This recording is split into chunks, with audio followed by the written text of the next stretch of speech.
Okay, welcome back. This is the second week. I'm here with Clayton again. Thanks, Clayton, for joining me. Yeah, thanks for having me again. Yeah, so Clayton had some homework last time, and you probably had some homework as well. The three things that we talked about were to listen to the audiobook, or to purchase and read the audio, or to read the book or ebook, and that was the Warren Buffett Way. I forget the author's name, but I don't know either. you can find that easily, the Warren Buffett Way. Yeah. The other thing was to think about some companies that you might want to invest in, some companies that you know of and that you understand the business. And the third thing, The Survivor. was the Wall Street Survivor, but Clayton wasn't able to get that set up yet, and maybe you weren't as well, and that's fine. We'll just take each thing one step at a time. So do you want to tell us the progress you've made with those three things? So I still need to set up the Wall Street Survivor. I'm looking forward to it. I just haven't gotten around to it. But it seems like an essential step to get that practice. And so I think I'll have a lot of questions and comments and things to talk about, hopefully next time for that. Mm-hmm. The second piece, the list of companies. I don't have a physical list made yet. I do have a mental list going. And, I think you had mentioned, you had said to just go with companies you know. Yeah. And I find myself getting distracted. Why is that? Well, from just watching the news or seeing little clips or blurbs That's here your and there. Exactly. Like You should be more like Warren Buffett in Omaha, just sitting behind a desk with no computer, and don't be distracted by those things, if possible. Yeah. Okay. So I guess if I were to do that, I would probably come up with a slightly different list of companies. I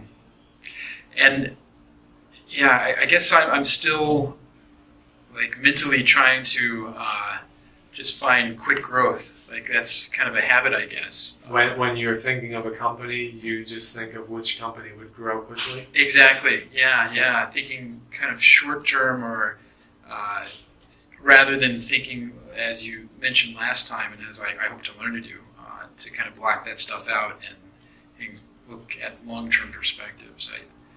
So I'm still kind of trying to do that. It's hard to do. It's hard to block that out. Yeah, that's a good point. I think you kind of have to train yourself just to simplify the process and just look for the good companies that you know of, instead of trying to find these other like get-rich companies or growth companies. Right. Like that. Also, I think like being in Korea, being away from America, it also has complicated things somewhat because what's your opinion? Do you a lot of the companies that I encounter on a daily basis are Korean companies, right? Mm-hmm. I guess I still have like Kellogg's cereal, which is probably made locally by a Korean company, or looking across, I'm not sure what company, but LG air conditioners everywhere, or Hyundai cars. Those are kind of big companies. I would consider them to be solid, but then again, that's in a different country other than America. I'm not so sure about the political situation here long term and whatnot. Yeah. What are your thoughts on that? Well, I think you just have to focus on what you know the most. So if you feel like you know American companies the best, then I would invest in American companies. If you feel like you know Korean companies the best, then I would invest in those. Okay. So just break it down to whatever country you know the best, which language you speak the best, because that's going to be another factor that weighs in later on with accounting and things like that. I'm not exactly sure how Korea or other countries deal with accounting methods. It's probably pretty similar, but you'd still have to have a good grasp of the language to understand these things. And if you do it in a country or a language that you don't totally understand, it just makes it that much more complex for you. So you want to simplify things most.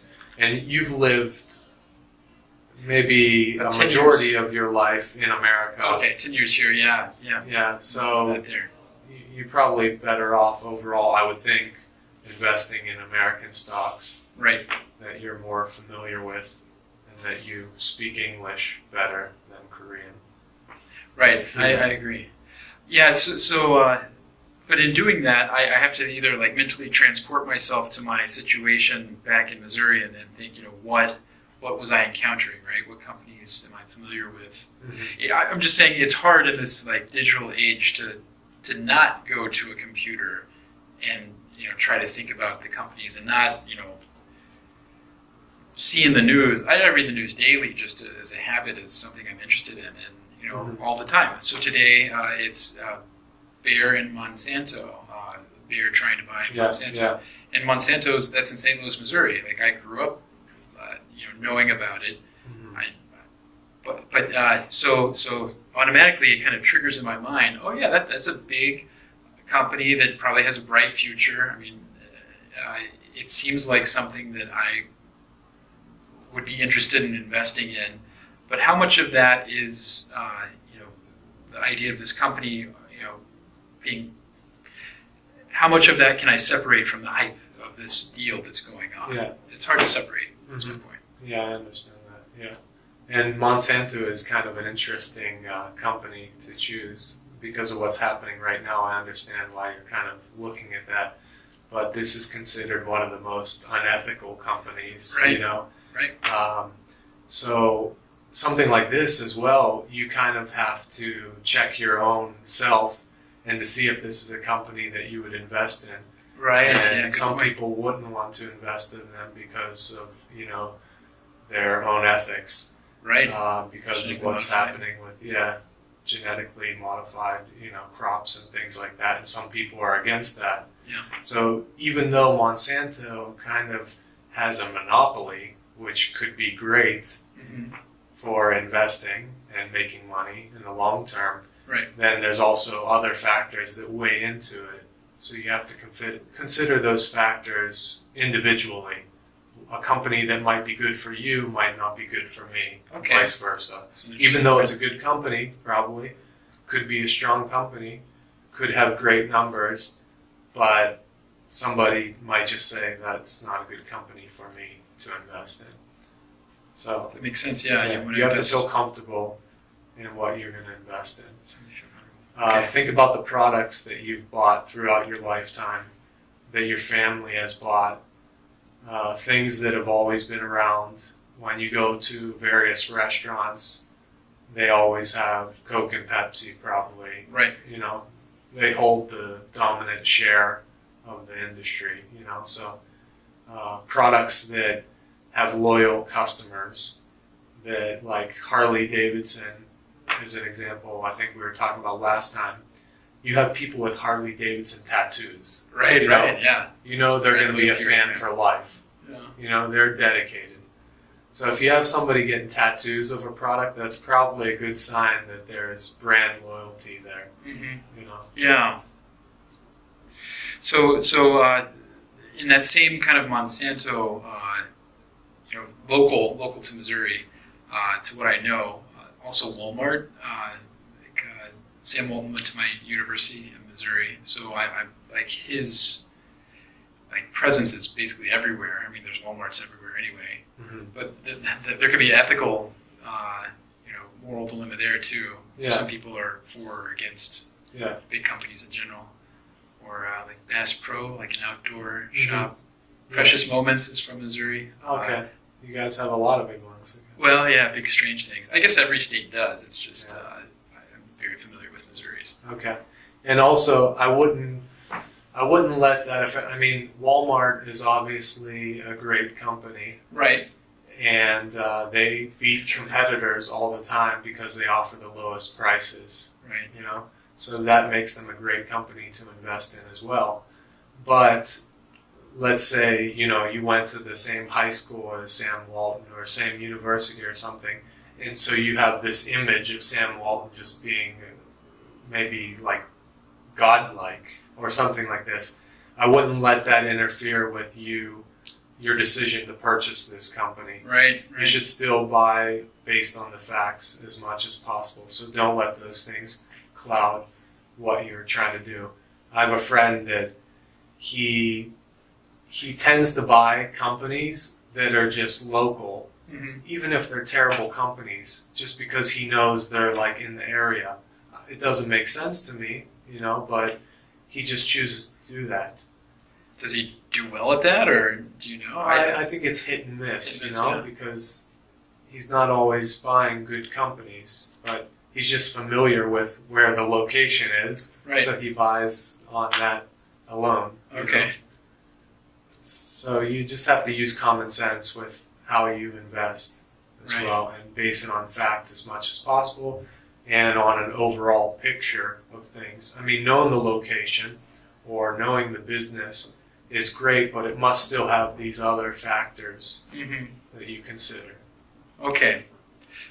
Well, so with the homework, I'm kind of stuck right now. I mean, I'm still progressing, I think, and stretching my mind in that way. But I'm seeing it's like with the Walmart example. It's very hard to kind of separate your own perspective, your own like bias or impression of something that you've had for a long time, and to get an objective view of that. And so I was very shocked when I first found out that people boycott Walmart, or that it's looked at as a bad place to work in the past. I think they've changed their ways somewhat. But I mean, I knew lots of people that were very happy working at Walmart. Maybe they were younger, and small towns were very happy when Walmart moved in for the most part, because it was a business and they didn't have to travel like 30 miles to go shopping anymore. So yeah, it's hard to. It's just hard to separate. That's the only point. Yeah, and I think you'll have individual stories that'll be, pro and con for a company.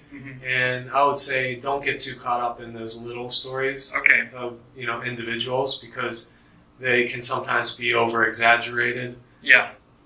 Or one story gets more, covered in the media than another story. That's a good point. And so how I would look at it is like what Buffett said: if you're comfortable buying a company for 10 years or more, is it going to be around for 10 years? And is it still going to be making the same product or service in those 10 years? Other things you can look for is if they offer the lowest prices. So that's a big factor. Okay. Other things is if it has a really strong brand and it has a loyal customer base that always buys that product regardless. Like some farmers, they only buy John Deere products. Right, or the Harley example. Yeah, or Harley, or Mercedes, These are companies that are probably going to be around for 10 years and much longer, and they're probably going to be producing the same type of product or offering the same service. Right. So those are things. Things you want to stay away from are commodities. Okay. An example would be soap. So you and I, we go to the store and, you need to buy soap. Everybody needs soap so they don't smell. Yeah. And if you see a soap that is on sale, you might buy that soap just because it's on sale and you can get a good deal. So you can quickly change your loyalty, Right. Some people might be very loyal and they only buy one brand of soap. But from one soap to the next, they're fairly similar of a product. So this type of product can be a commodity that one brand doesn't have that much advantage over another brand.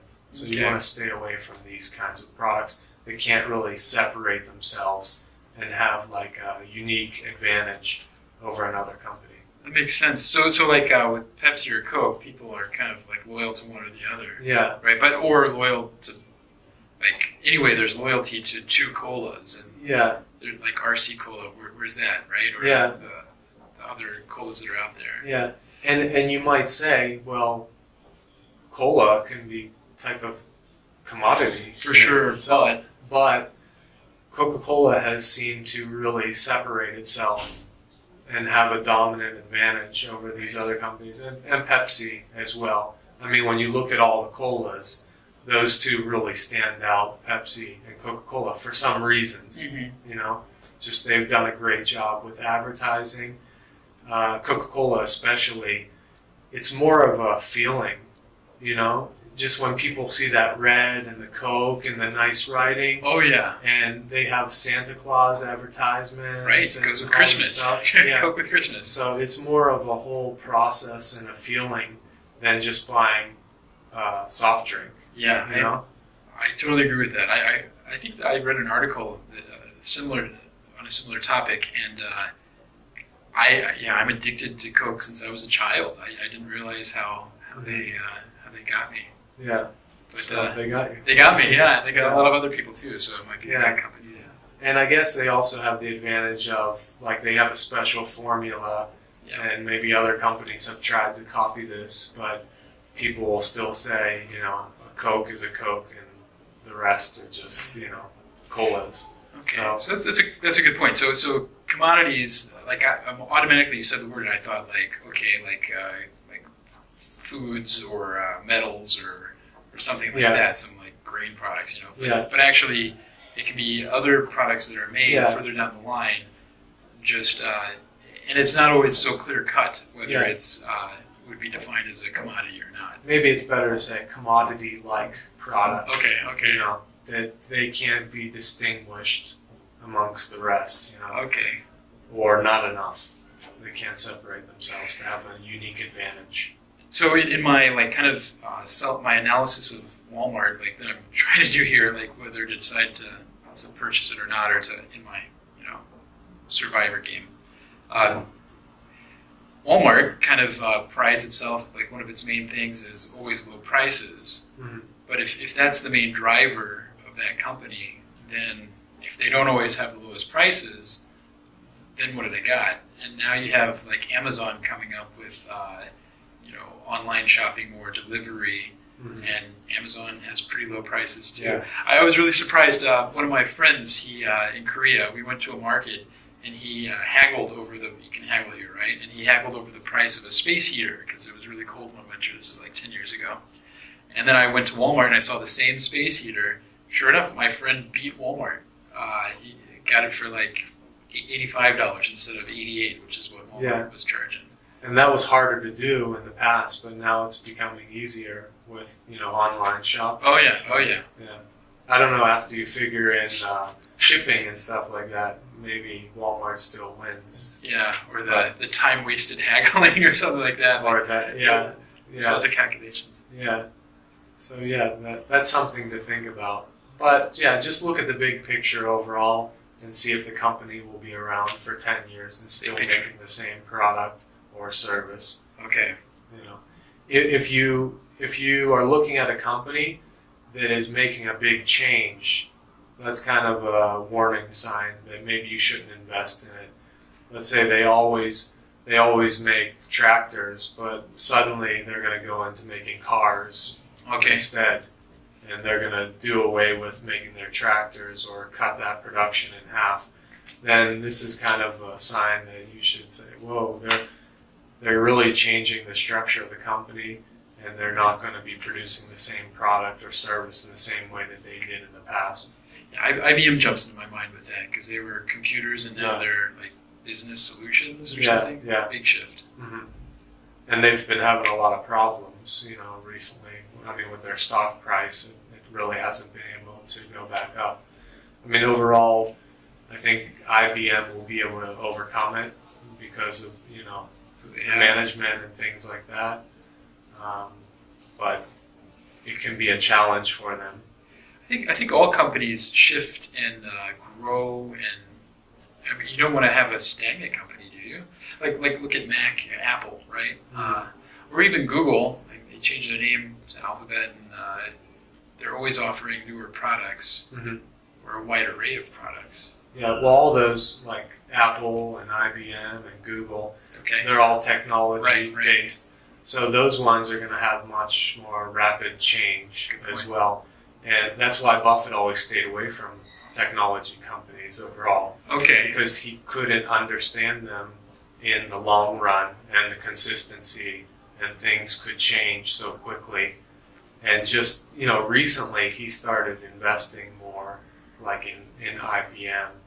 He just bought some and now in Apple, which is totally unlike him, but he's starting to move more towards that in Microsoft, and he's really good friends with Bill Gates and stuff, so I think that kind of persuaded him to invest in Microsoft because the management is so good and he trusts Gates. Right. So that's a big factor for him as well, management. Makes sense. I remember even Microsoft stock. I remember it's weird how now that I'm focusing on trying to learn about investing, that all these memories of little tidbits of information that I've had are kind of coming back. And I remember when Microsoft stock tanked. Trying to place a year on that, maybe around the bubble burst. I guess that would be it, around the 2000s. Yeah. And I was in Hastings. I'm not sure if you have those. It's like a CD and video. It's like a Blockbuster, but selling and trading and stuff too. It's probably out of business now or changed its business. But my brother says, "Oh man, do you have any money? You have to invest in Microsoft now, right?" And if only I had money, right? Yeah. So hindsight, right? Yeah. Well, and saving your money for that time when you do have a golden opportunity like that. Yeah, we talked about last time, having cash is also a position because then you can use it to your advantage when other people are fearful. Right. Okay. You jump in, and that's a good point as well. Good example with Microsoft. Here you have this good company, but all these other stocks or all these other companies that were based on websites and things like that really crashed at one time. And so this can bring down all of the companies in that industry. So at times like that, it doesn't necessarily mean that Microsoft was a bad company. It just means that these other companies pulled it down. So that can happen. Even if one oil company has a big problem, it could tend to pull down all the oil companies. Gotcha. So this gives you a huge advantage at a low price that you can buy these other companies that are still good companies. Right. But they were just brought down in price by some other reason. It isn't related directly to that company. Okay. Yeah. So this goes into something that you learned about in the Warren Buffett Way. Right, my other homework. Mr. Market. Right. That story about Mr. Market. That's right. Yeah. So, do you remember anything about that, or I did take notes. What it meant to you, or? Let's see. So the story was that. Tell me if I'm wrong. So Mr. Market is like kind of a partner or something like that. Somebody that you're working with. He's a guy, and he randomly offers to either sell his stake to you or at a high price or a low price, or I think he offers to sell at a high or low price, right? Yeah. Is that right? Yeah. And you can either buy it or not buy it. Yeah. And the important point was that he doesn't care, right? And he doesn't care if you lowball reject him. it. Right. Or reject his offer. You can He doesn't reject. care about that, And the other thing was his prices are totally irrational. Just doesn't make any sense. Like some days he'll walk in very optimistic and say, my stock or my share of the company is worth so much money, like I'll sell it to you at this price. And other days he'll walk in just dejected and I'll sell it at this price. It's a rainy day, so I'm going to sell at this price, or I'll sell at this price if he's happy, or whatever. Right. Yeah, I thought that was really useful. Yeah. It really I like the idea that he had no memory of whether you rejected an offer or not. Mm-hmm. Every day was new, right? Yeah. And think about in real life with the stock market and investing. You can offer to buy Microsoft today at a ridiculously low price. You can offer. Yeah, and it doesn't get accepted, maybe. And tomorrow, is anyone going to be mad at you or anyone gives you a hard time? No. Good point. So, yeah, it doesn't matter if you offer the lowest price ever on this. But if that price happens to hit or cross that price, then you buy a great company at a bargain price, you know? And some days, for no rhyme or reason, Microsoft's going to be really high. Other days, it's going to be really low.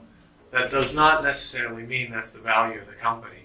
Okay. It just fluctuates up and down. Nobody can predict what Mr. Market's going to give as a price today or tomorrow. So you just have to be ready to take advantage of Mr. Market, right, when he's being generous and offers a low price, or just ignore him whenever he's offering too high of a price to buy. Yeah, I really enjoyed that. Yeah, you can ignore. Yeah. And don't ever think that just because the price is this today, that's what the company's worth. Right. That means very little, if anything, of what the company is worth. Benjamin Graham also said that short term is like a voting machine. So, I've heard this. so whenever you have a stock, let's use Microsoft again. Okay. If a lot of people are excited about Microsoft because they're releasing a new Windows or something like that, then it becomes very popular for this month. So the price shoots up. So it's more like a voting machine because, for popularity content. yeah, it's making the price go up just because a lot of people are interested in this company right now. Okay. And then later, it goes down after people lose interest or another company, Apple, produces something, you know. So this is more like a voting machine, but in the short term. Okay. But in the long term, it's more like a weighing machine. Okay. So the weighing machine, we're talking about the actual value of the company.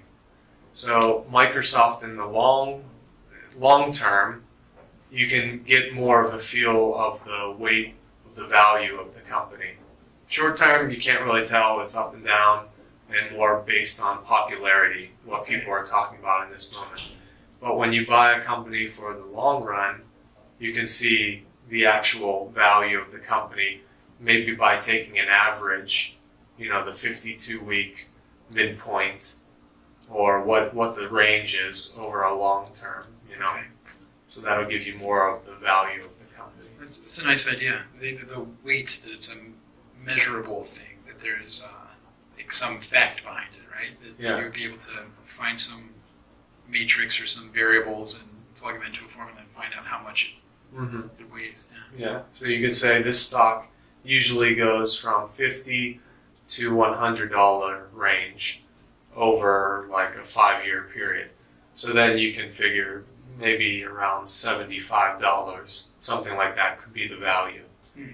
But at other times, if you're just looking at the short term, it could shoot down to $12.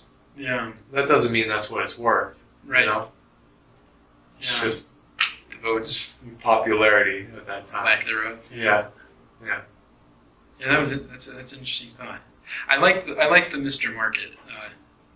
That was a new concept. This is a new concept too. Yeah. And I think it gives me a tool, like kind of a new lens to see the stock market through. And I thought that was good. You know, on that first piece of homework, so the Buffett Way, there was another thing that really struck me as kind of a new concept and a new. Let me get your notes here. Well, yeah, I might need to look at them too. It was, let's see, it's to not look at owning stock as just owning paper. Oh yeah, I remember you had that at the end. Yeah, Those be are a very business owner, not a stock owner. Yeah, don't look at it as a piece of paper. Yeah. And you had said, I'm not sure if we said it in a recorded session or just like small talk back and forth one time, but you had said, you know, owning a stock is owning a share of a company. And I thought, oh yeah, of course. Yeah, I know that. You know, you have like you get votes sometimes, you can like say your opinion. If you buy a majority share, then you kind of have a lot of power, blah, blah, blah. But I had never considered as a very, very small owner of any stock, small minority, that still you should look at it as a business owner. Because when you think of, and it was a great point, when you think of yourself as a business owner, you act differently. You look at things differently. You assess the situation differently, and you're more actively assessing. Whereas the other side, how most people see themselves, is just a stock owner is I own a piece of paper, and that's how I had seen it up until that point, and it really opened my eyes. So that was another new lens. Yeah, so that gives you a new perspective. Yeah. And I would suggest that you go take it even further and say that you're buying the entire company. Oh, okay. So if you were going to do that, then you would really take much more action in how you analyze the company and care about it much more. Right. And, sometimes I have customers ask me about a company and should they buy this company. And I just ask them, let's say that this was somebody that asked you for money. You're going to loan them some money. And what do you know about this company? Well, nothing really. Right. I just heard from somebody that's a good company. So what if somebody tells you that this guy is a good guy and you can loan him money, Is that all you're going to base your decision on? Just lend money to a stranger, Right. And then this kind of gives them a new picture of, whether they should invest in this company or not. Right. And I'm getting most of my information from press releases, right? Which is just a company blabbing about themselves somehow, right? Yeah. That's probably also not the... You have to dig deeper. Yeah, you have to look as a business owner. I get, that's a great point. And this one company, for example, was a company that was it was a pharmaceutical company based in India that the guy was asking me about. He was an American. And I'd say, do you know that this company is based in India? And do you understand anything about, economics in India and what's happening there and how this pharmacy is amongst its competitors in India? And, and obviously he didn't have a clue about that. Yeah. I didn't understand about it either, So I just said, in my opinion, this overcomplicates it. And so I would never invest in this type of company. Keep it simple. Yeah. And invest in what you know. Yeah.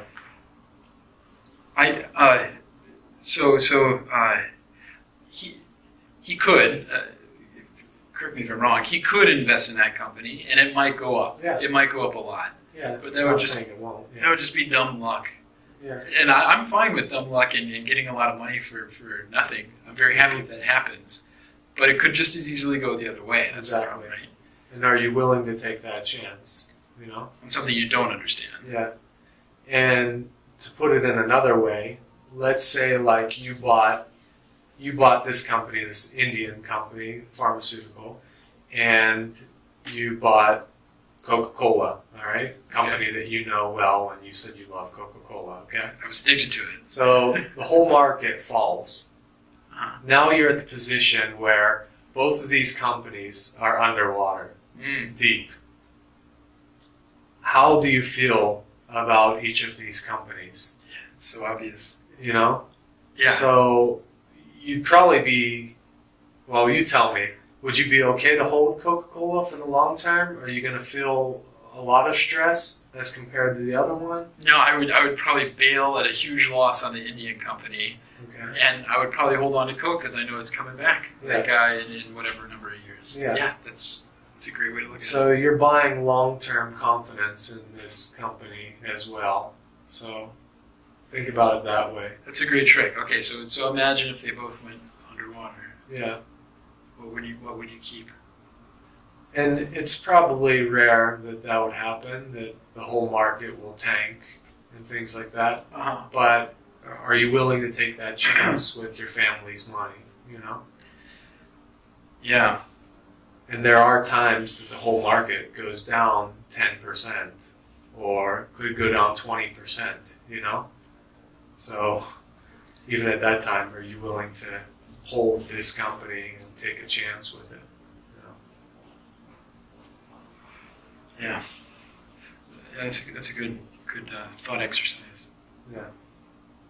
There was another part of the Buffett story where it talked about, well, he doesn't have that many investments, right? And so for this Indian example, the Indian company, like, even though it could do well, you're tying up your assets or your cash or whatever. It's being tied up in this stock where you don't know where it's going to go. And so Buffett doesn't do that, it seems. One thing that was highlighted was the small number of companies that he invests in.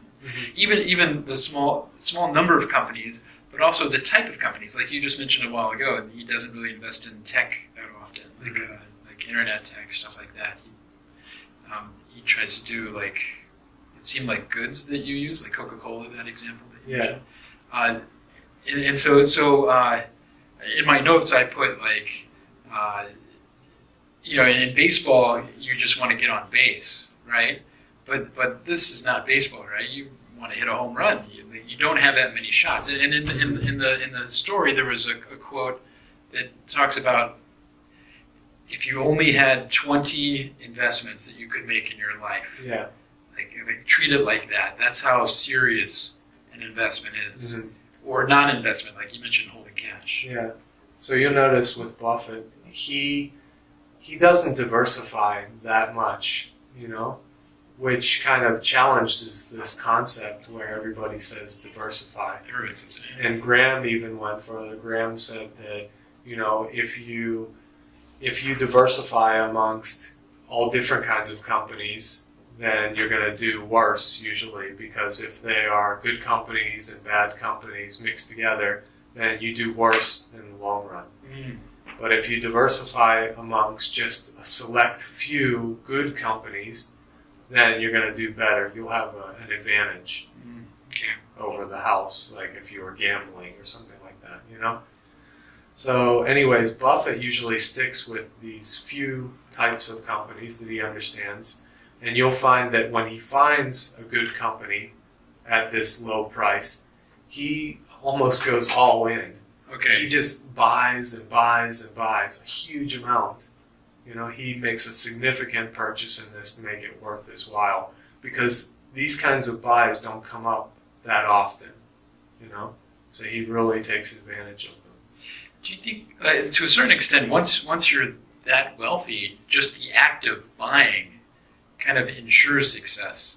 Like kind of like the bounce that Apple got recently when he decided to buy. Or I remember this would have been maybe 6 years ago, 2010-ish, 2009-ish. He bought, I think he invested or thought about investing in railroad. Oh yeah, he did. Yeah. Okay.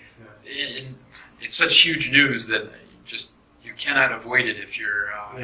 Now people started investing in railroads and stuff. Yeah. People follow, right? And it's kind of hard to know for sure whether his success. It's kind of like a snowball effect, right? Yeah. I think after a while, it became this. Obviously he still makes great decisions, and he even admits that he has made mistakes, with investing. He's free to admit that. But that takes on a new kind of animal in and of itself, because he's so famous and he influences people a lot. Right. But we're not Warren Buffett, so we can't rely on that. Right on. So we just have to always buy, good companies at bargain prices. And then the rest is just icing on the cake, So dividends on top of that, that's not our main focus. It's buying a good company at a bargain price. And if it pays a good dividend, it's icing on the cake. If something else happens that gives you more of an advantage, it's icing on the cake. So we've mentioned like this kind of formula when you're balancing, like the balance side that you can measure. Is part of that formula not dividends?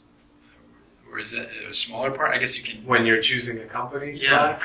I would say that that's later on, just a detail that's later. Okay. Look at the fundamentals of the company. Yeah, first. It still has to be a good company.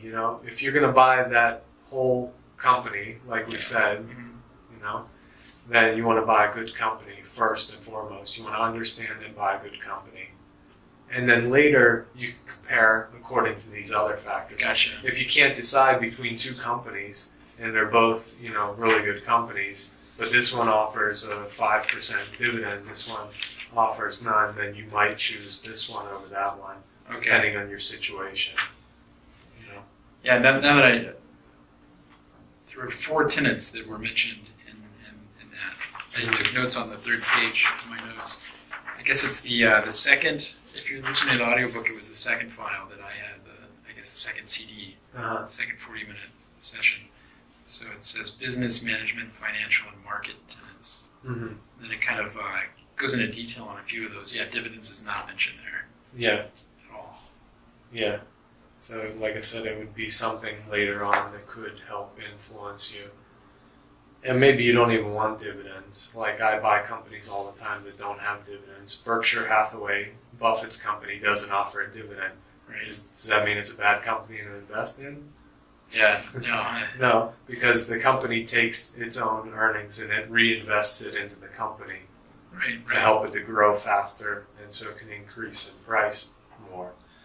But if you are near retirement and you want to take out money, you want to have some money to live off of each month, then dividends might be more important for you to get this, income each month, where you don't have to sell your stock, but you're automatically getting this income from the dividends. So it depends on your personal situation as well. So don't look at it as though a company that doesn't pay dividends is less valuable than a company that does pay dividends. Okay. It just matters on your personal situation, what you prefer. Really happy to have you kind of clear that up. I even listened to the audiobook, took notes fairly copious as I was listening to it. And still, these terms like dividends, I'm automatically, what's that? I'm wanting to know what it is and see how it fits in. It's really hard to kind of ignore all these there's millions of variables or details that you could include, and that people try to include and make it really complicated, like you said before. Yeah. It's hard to block that out. Yeah. And you understand what dividends are, basically? I think so. Just a somewhat regular payment that is connected to the amount of earnings that a company gets. Is that right? Yeah. So they'll just give you a percentage of that per year. It works out maybe around 1 to maybe 5% on average they'll pay you. And I mean, some go higher or lower, but I think it's made to entice people, because human nature, we like to receive something in return. So many people don't like to just put their money in there and leave it without ever seeing some money returned to them. Right. So this kind of gives those kind of people some incentive that they're still getting some payment off of this, some kind of income. Yeah. Yeah, it could be seen as kind of a trick to make the equation look more enticing than it actually is. Yeah, it could be. And some companies will offer a huge dividend, but they're crap.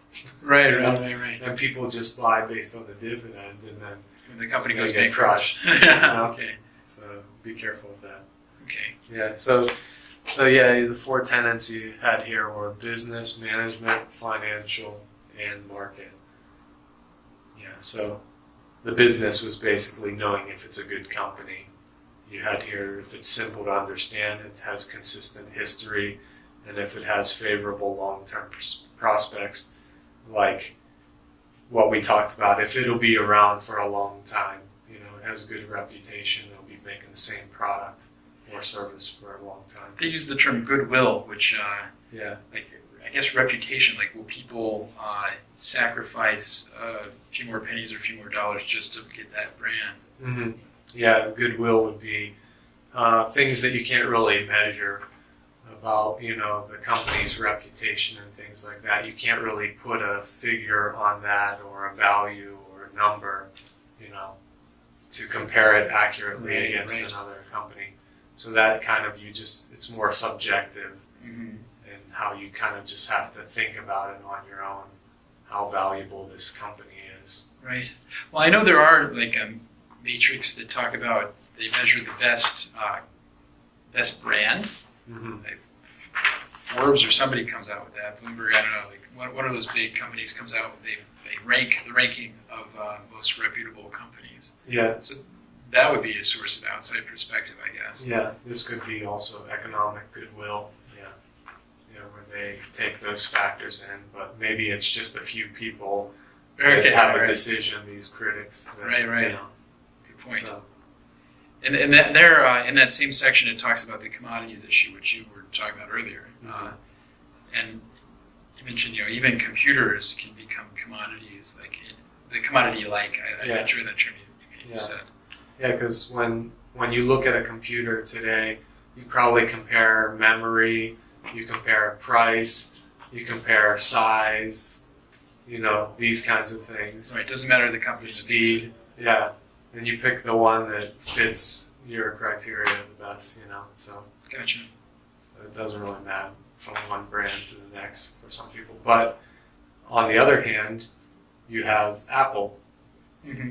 And some people, like, I love using Apple products, Apple computers, and I've just found that they're much more friendly for me to use. I still use PCs, but I love Apples. Yeah, I've gotten used to them as well. Yeah. Even their products are really like if you look right now, it's May 2016.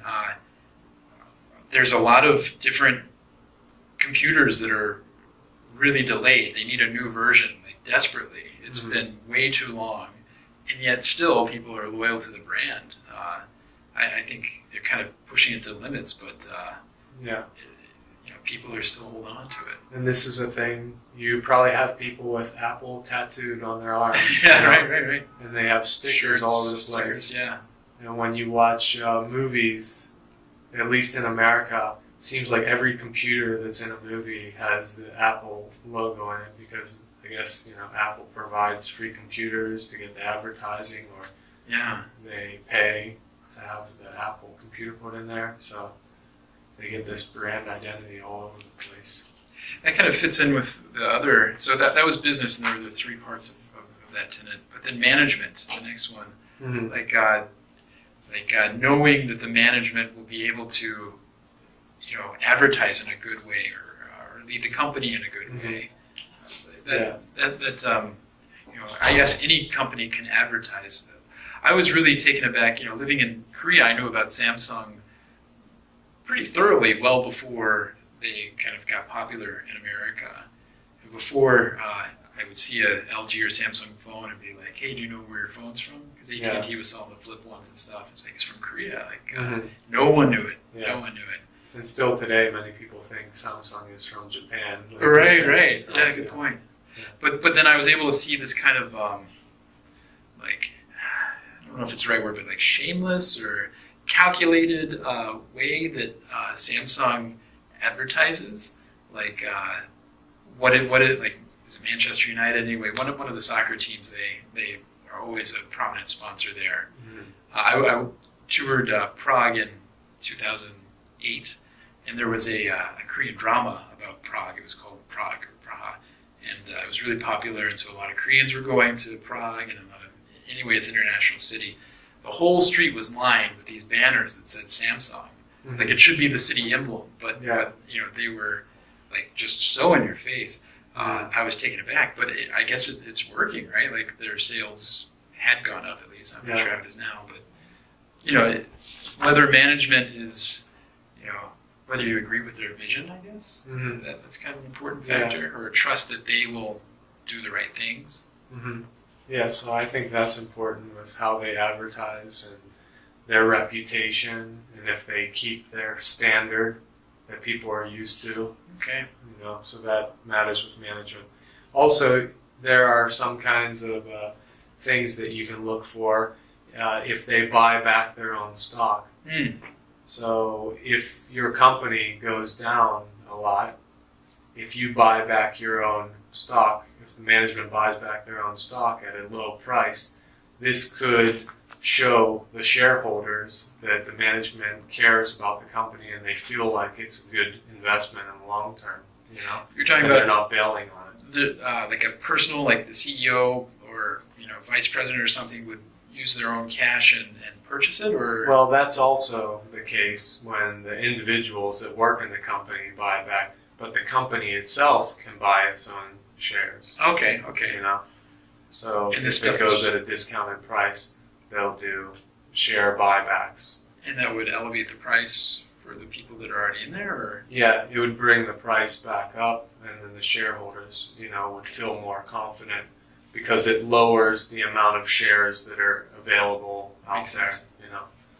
Okay. So, yeah, that's interesting. it instills confidence in the shareholders that the company says, "Hey, we believe in this company, and we're going to buy back our own shares." Mhm. Whereas if they thought the company was going to go bankrupt, Take the they money run. wouldn't. Yeah, they wouldn't buy back their own shares. Is this where can you find information about that? Is that like Oh, it's widely available. Whenever they buy back their own shares, they usually announce, "We're going to do a share buyback share buyback? Okay.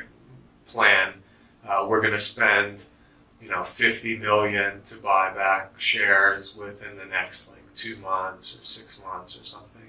Oh, okay. So you can find that information online. Interesting. Another thing about management is if they're honest, like you wrote here, whenever you read annual reports about a company, they always make it seem better. They fluff everything and make it seem much better, paint a picture for you. But the good management will be honest, and they'll talk about their strengths and weaknesses, and how they can improve. So if you have a company that never says anything bad about their own company or any of their weaknesses, be skeptical about it, Whereas my biggest fault is I'm a perfectionist. Yeah. That interview answer. Yeah. Whereas if you read Buffett's annual reports, he's very just common sense and logical, and he says whether he made a mistake, and very down to earth with the way he approaches it, and very honest. Yeah, that makes sense. So being honest and kind of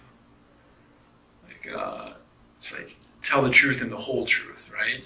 That you don't whitewash certain parts of the year, the events that may have happened. Something like that. Yeah. So this will let people trust you, trust the management more.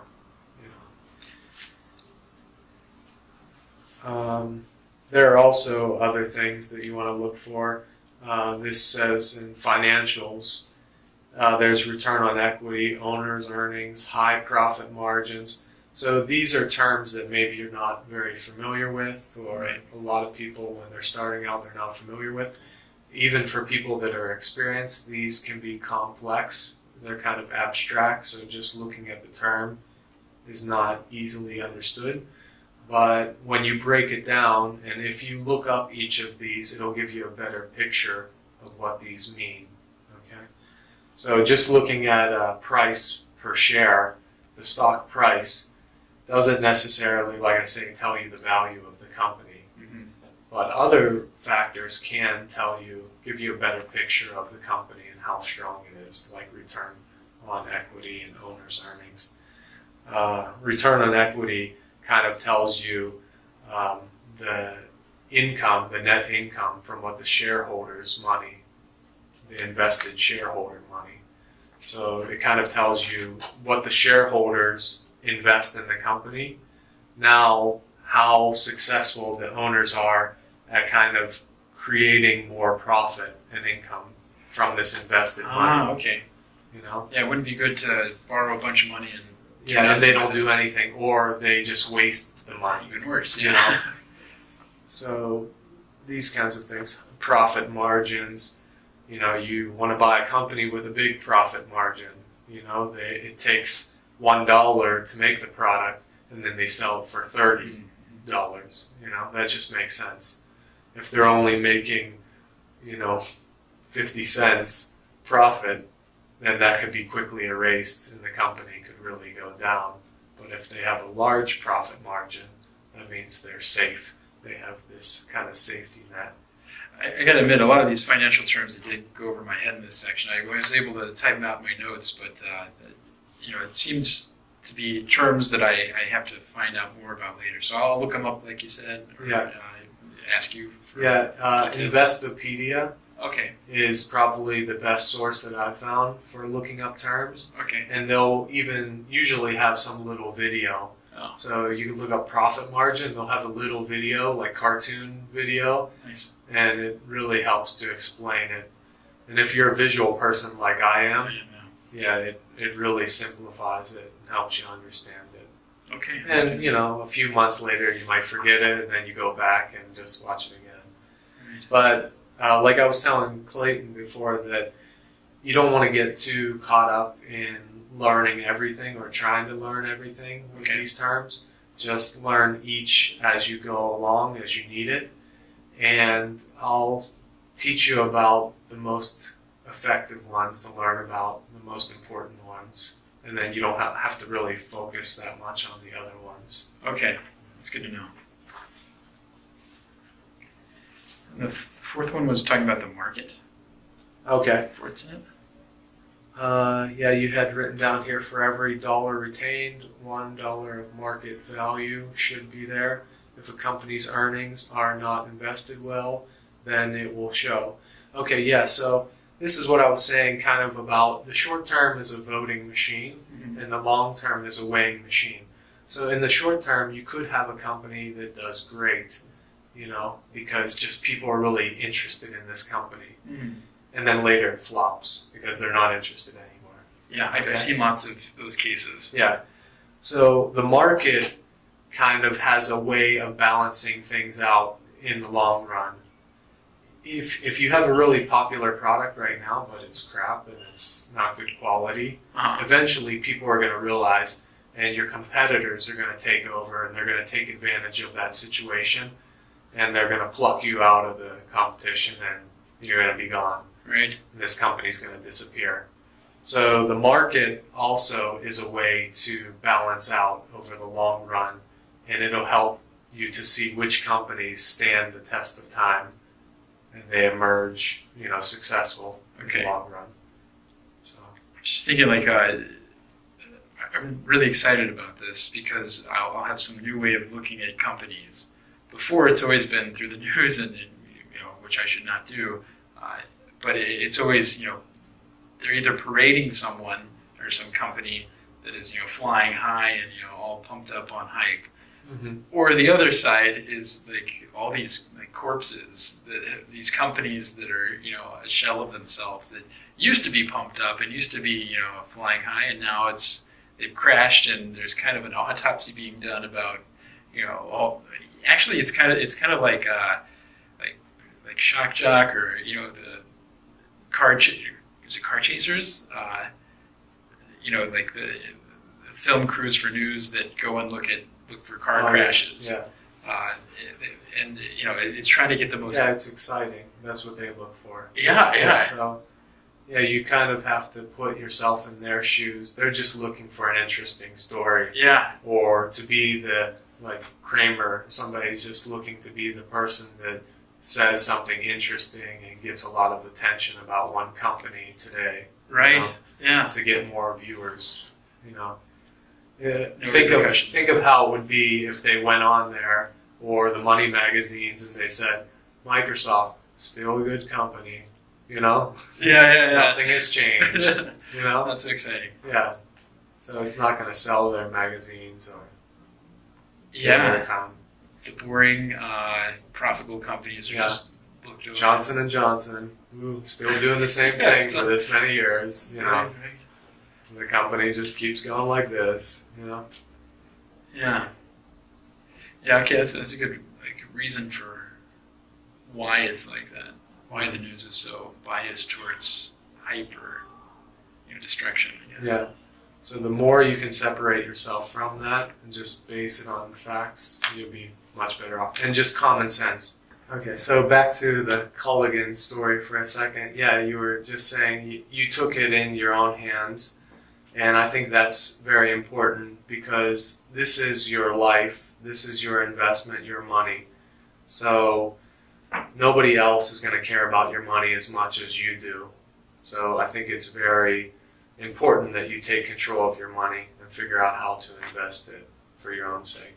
Yeah, that's why I came to you, because I want to build that knowledge myself. Otherwise, you're just asking for trouble, right? To put your faith. I mean, that's what it would be. It would be just like blind faith into some individual. Mm-hmm. Hopefully, like my parents use a financial advisor, and he seems like a good guy, they say. And yeah, he probably has my parents' interests somewhat aligned with his. But, well, he's going to make some commission off them. Yeah, okay. But he makes commission regardless if they succeed or fail. That's right. Their That's investments. right. That's not a very good deal. Yeah. But so to take control. But yeah, and also I came to you because I really am confused by all these terms and stuff, and it is hard to block it out, as we've been discussing. And so this is helping me a lot to know. Well, just to get confidence and to know, just like that Culligan water machine that I didn't buy, I can buy my own. I can go to the big box store and buy one cheap and learn the basics. It was not that hard. Mm-hmm. It didn't take a degree in welding or soldering or plumbing. It just took a little bit of knowledge. I talked to a buddy of mine who had done it before, and that's it. It worked. That's great. I mean, you talk to people that have done it already and are successful doing it, and I think that's one of the best ways to learn. That's why I decided to learn from Warren Buffett. Good source. Besides anyone else. And I recommend that anyone out there learns from Warren Buffett. I mean, not from me. I'm just... Messenger? Yeah. Just giving the information that Warren Buffett has taught me. Well, yeah, you've studied it up quite a bit, though, so... Yeah. So it might be, easily digested or something. Yeah. So, okay. We talked most of the time about how to find a good company today, but we didn't really cover that much about buying it at a bargain price. So once you have a good company that you figure out you want to buy this company, now you have to see if it's at a bargain price. Okay. So the easiest way that I would say to do this is, let's go back to Microsoft that we were using, for example. And we want to see if it's at a bargain price right now to buy. Go on to Yahoo Finance. You could just go into Google and type Yahoo and then MSFT. That's Microsoft's ticker. Or whatever ticker that you're going to look for. So Yahoo, and then you type in the ticker. And it'll come up, in the search engine, it'll come up as Yahoo with the financial chart. You can click on it and put it to about 2 years. So it'll give you options for like 1 day, 1 week, 1 month, 1 year, 5 years, whatever. Put it for 2 years and see how the stock has moved over those 2 years. And this will give you an idea of the high price and the low price. Also look at the 52-week low. That'll be on there, listed. So the 52-week low and 52-week high will tell you the highest price that it's gone in that 52 weeks and the lowest price it's gone in that 52 weeks. So you can figure, what is the mid-level price. I personally try to buy at the lowest possible price. Like Mr. Market, right. I try to offer him, lowball offers all the time. Okay. And if he takes them, great. Yeah. Even better for me, If he doesn't take them, I don't care. He'll be back tomorrow and he'll offer me some better price, So anyways, I try to buy at the lowest price, close to the 52-week low, and I look at the 2-year range at least. You can even go further to see how the price movement is going. And that's a real quick question. So the movement, I guess if you have that chart and you're seeing 2 years of time, the 52-week high might just be a very instantaneous, especially with computer trading these days, like a split second, maybe. I guess it would register that way. A spike. Would that So that's why you should look at both of them. Okay, Look at the okay. chart and look at the 52-week low, 52-week high. Okay. Because, like you're saying, yeah, if there's a spike and all the rest of the price is around 50, but just for this one day it shot up to 100, yeah, that could kind of give you a false reading of the value of the company. Okay. Or what price, actually, I should say what price you should buy that. Okay. Not exactly the value. So you want to buy at the lower end of the spectrum, obviously. You want to get a good price, a bargain price. Buy as low as you can. Don't worry about making a low ball offer. Buy as low as you can. But also, you kind of have to pay a realistic price. You know, if the stock has never gone under 50 in 10 years and you're offering $10, it's not likely you're going to get it at that price, you know. So you still have to balance it between being realistic and getting it at a good price. Gotcha. All right. So this is just a very simple, quick way to find a price. The other thing that was mentioned in the Warren Buffett Way was margin of safety. Oh, right. Yeah. This is really important. So whatever price you decide, if you say that the company is worth $50, you believe it's worth $50, then you're always going to want to add a margin of safety. This is a little cushion. So you might want to go $10 less. So this provides that little safety net or cushion in case the stock does fall further. Then you make sure that you're still buying it at a good price and that you're not going to overpay for the company. So later when we learn how to value a company, what I'm doing right now is just telling you a quick way just to get started buying companies. Yeah, for my homework, right? Yeah. So you could just quickly look at the 2-year chart and decide on what is a good price range to buy at. And then just add an extra margin of safety. But later, we'll actually learn how to use formulas and get a value of the company, not just price per share, but an actual value of the company, estimated value. And then with this estimated value, we're going to add that margin of safety to it. Okay. So that we make sure we don't overpay. Yeah, when I was listening to the Buffett Way, that was a very intriguing term, and it was very prominent. I'm surprised we haven't talked about it yet, but very necessary. And one of the interesting points that I took away, I didn't know how it's calculated, so I'm happy that we'll get to that later on in this series. But that, because of having the margin of error, or is that what's margin called? of safety? Margin of safety. There we go. Yeah, margin of safety. That he was able to pass on some, like even though there's some good deals that looked all right, maybe the margin of safety wasn't big enough, so he could just pass on that, and he learned to say no, and that was a really important point. Yeah. But what he did do was invest in a few stocks that did have that margin of safety, that cushion that you're talking about. And even if it didn't perform, like maybe he miscalculated some things, or he thought the management was way better than it actually was, or he thought that he miscalculated the future prospects of that business. He was able to still gain because he had that factored in. Exactly. That's genius. I would never have thought of that. Yeah. It makes sense to buy cheap, but by putting it in the formula, that's nice.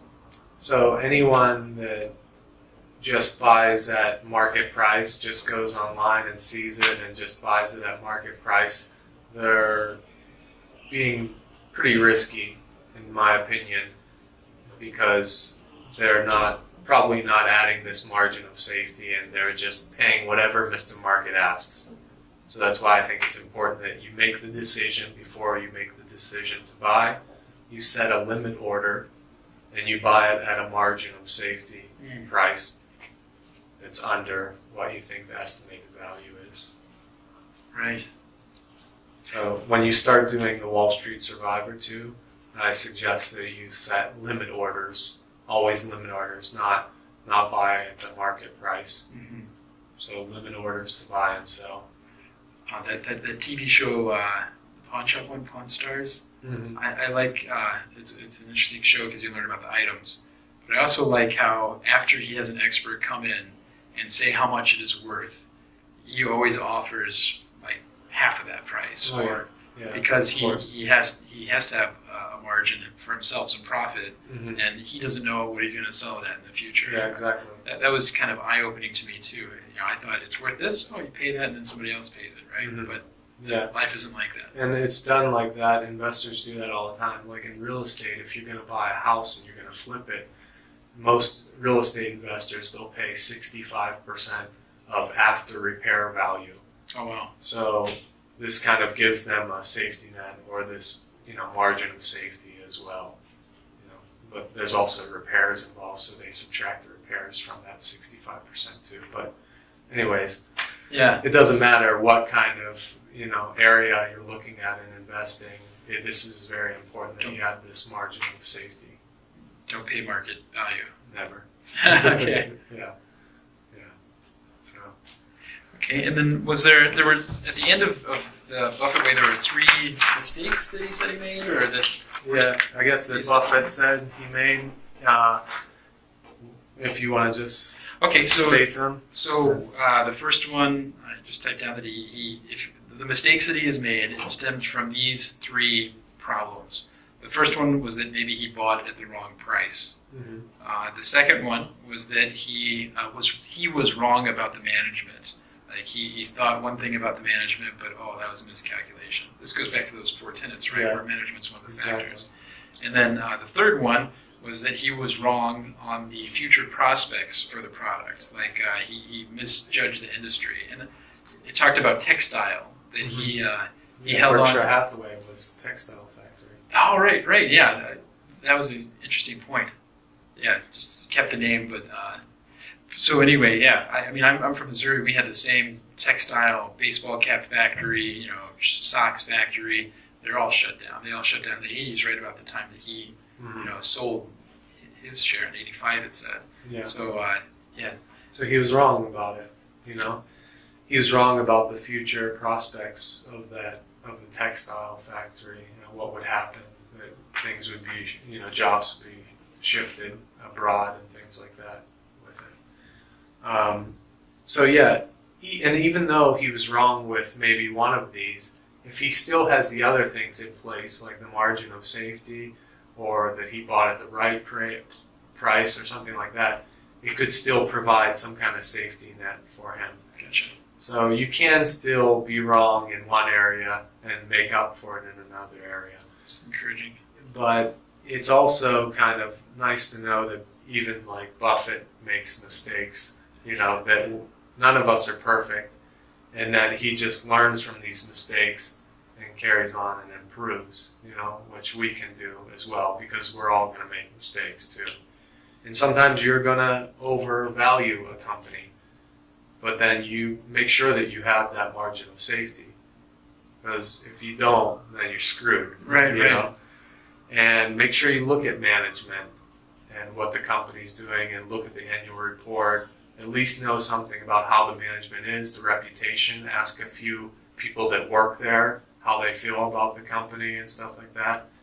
If they're buying back shares, think about these things. Mm-hmm. And then this will protect you more. Great. You're not going to be able to do everything, but try to do a little bit of each thing to help you out. And always ask yourself the question, is the company going to be around in 10 years making the same product or service? So those are things to keep in mind to protect you. Good stuff. Okay. This was really interesting. Thanks for letting me know about this book, and I gained a lot just by listening. Thanks for talking about it. Yeah, and like I said, you might want to listen to it several times or read it several times, because I've gone over it many times, and I still go over it today and learn new things each time, or I have these aha moments when I'm listening to it, and I'm like, oh yeah, that's seen in a new light. Or this is how I can apply that, or I forgot about that. So it's one of those things you can keep listening to and learning from. So we'll go for our next assignment, which will be still to do the list. So you can complete some kind of list of companies that you would be interested in buying that fit the criteria we talked about, buying a company that will be around a long time and that you're familiar with, has lowest prices or has a competitive advantage, something like that. Also, wallstreetsurvivor.com or whatever virtual investing account you want to use. You don't have to use Wall Street Survivor. That's just one that I'm familiar with, but you can use any of them and buy some of these good companies and then look at the price of the 2-year chart and the 52-week high and low and add a margin of safety to try and buy it at a good price and set limit orders to buy it. So with this list of companies, do you want me to go ahead and plug some of those into the Wall Street Survivor? Yeah. Go ahead Just and gonna do it, practice. Yeah, they'll give you, I don't remember how much it is, $100,000 of play money to invest, and buy a few companies, and just we could start tracking them, what happens to them, and you could start learning the process of how to buy shares and setting limit orders. You know, you learn by doing. Yeah. When you're talking about setting limit orders, I just don't know exactly. It makes sense, but I don't know what it means. Yeah, you'll punch in like Apple AAPL as the ticker if you want to buy that company, and then you'll put how many shares you want to buy. Say like you want to buy 100 shares, and it'll put the price, how much it's going to cost you, and then you can set the limit order. So they have like you buy at the market price, or you can buy at limit order, and then they'll have other ways that you can buy a stock that we're not going to get into. Okay. But just for now, I would recommend buying at limit order. This pretty much guarantees that you'll lock in that price if you want to buy or sell. Good. Or if you want to buy it and you set a limit order, sometimes you'll buy at even lower price. If the market quickly opens and the stock falls too quickly, sometimes you'll buy it at an even lower price. So you're guaranteed to at least buy it at the price that you wanted it at or a better price with limit order. That's nice. If you buy it at market price, you're not guaranteed. You don't know. It could jump up right at the start and you end up buying it like $50 overpriced. Okay, because it'll spike in. Yeah. Okay.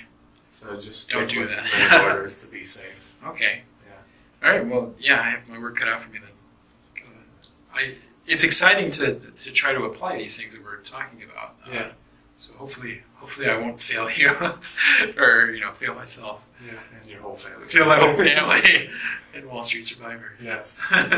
Okay, so that's it for now. And thanks, Clayton, for joining me great. again. Thank you, always. And let's keep learning throughout the process. And you're helping me to talk about it and share. And it's interesting for me because I went through this myself and kind of just studied myself and going through the books myself. But I never talked to Warren Buffett and I never shared with many people. So it's an interesting process to relive. Yeah. So Suffer through with me. Yeah. The ignorance. Thank you. Cool.